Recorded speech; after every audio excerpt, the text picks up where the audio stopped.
Visakha regional కోఆర్డినేటర్గా నియమిస్తే విశాఖపట్నంని మింగేసిన వ్యక్తి విజయసాయిరెడ్డి అని Udayagiri MLA ticket నాకు వద్ద 30 కోట్లు డిమాండ్ చేసింది వాస్తవం కాదా? నువ్వు ఆడిట్గా చేసిన పని వల్లే జగన్కి 16 నెలలు జైలు శిక్ష అనుభవించారని, నాపై చేసిన ఆరోపణలు అబద్ధమని కాణిపాకంలో నేను ప్రమాణం చేస్తా. అది నిజమని నీవు జగన్మోహన్ రెడ్డిపై ప్రమాణం చేసి చెప్పగలవా? విజయసాయిరెడ్డి అంటూ వైసీపీ ఎంపీ అభ్యర్థి విజయసాయిరెడ్డిపై కావలి మాజీ ఎమ్మెల్యే వాంటేరు వేణుగోపాల్ రెడ్డి సవాల్ విసిరారు.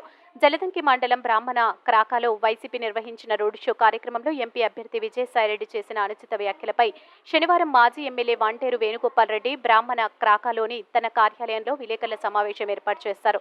ఈ సందర్భంగా ఆయన మాట్లాడుతూ తాను కావలి ఎమ్మెల్యేగా ఆర్టీసీ రీజనల్ చైర్మన్ గా పనిచేశానని, బ్రాహ్మణ క్రాకలోనే కాదు నెల్లూరు జిల్లా వ్యాప్తంగా మచ్చలేని నాయకుడిగా పేరు తెచ్చుకున్నానని, అటువంటి నన్ను టీడీపీ వాళ్లకు 7 కోట్లకి అమ్ముడు పోయానని వ్యాఖ్యానించడం సరికాదన్నారు.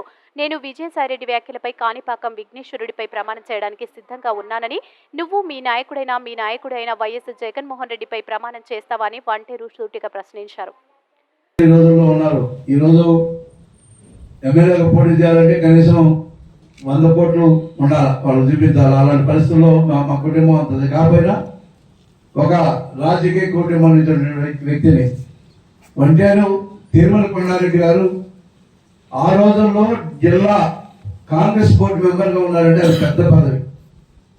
తర్వాత మా ఫాదర్ వరదారెడ్డి గారు దాదాపు 30-35 సంవత్సరాలు ఈ ఊరికి సర్పంచ్గా ఉన్నారు. అన్నిటికంటే ముఖ్యం ఆయన స్వాతంత్ర యోధుడు. ఒక స్వాతంత్ర యోధుడు కడుపున పుట్టినటువంటి వ్యక్తి నేను. అలాంటి వ్యక్తిని ఎన్ని కూడా గమనించకుండా ఈ ఊరికి వచ్చి ప్రత్యేకంగా వచ్చి నా మీద నిరాధారమైనటువంటి ఆరోపణ చేయడం అనేది నిజంగా చాలా చాలా దురదృష్టకరమైన సంఘటన.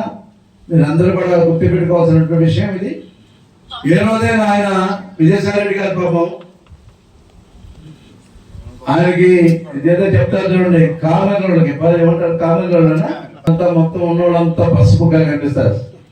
ఆయనకి అవినీతి అనేది నిద్రపోయినప్పటి నుంచి నిద్రపోయేదాకా అదే పని ఆయనకి అందరూ అదే విధంగా కనిపిస్తున్నారేమో బహుశా పెద్ద మనిషికి. తమను నమ్మి పాపం విశాఖపట్నం రీజనల్ ఏరియాగా పెడితే మొత్తం విశాఖపట్నం అంతా దున్నేసి కొన్ని వేల కోట్లు కలిపితాయో. ఇంకో మాట చెప్పానన్నా, 365 రోజులు నీకు అందుబాటులో ఉంటానని అంటున్నారు. అయ్యా పెద్ద మనిషి, తమరని ఢిల్లీలో 3 సార్లు కలిసా, విజయవాడలో 3 సార్లు కలిసా, హైదరాబాద్లో 2-3 సార్లు కలిసా. 8-9 సార్లు కలిస్తే ప్రతిసారి ఎవరో కొత్త వ్యక్తులు అనుకుంటాడు ఆయన. ఇన్నిసార్లు కలిసినట్టు ఒక మాజీ ఎమ్మెల్యేని నువ్వు నన్నే గుర్తుపట్టకపోతే ఈరోజు మా ఊరు గ్రామస్తులను అందరూ చెప్తున్నాను నేను.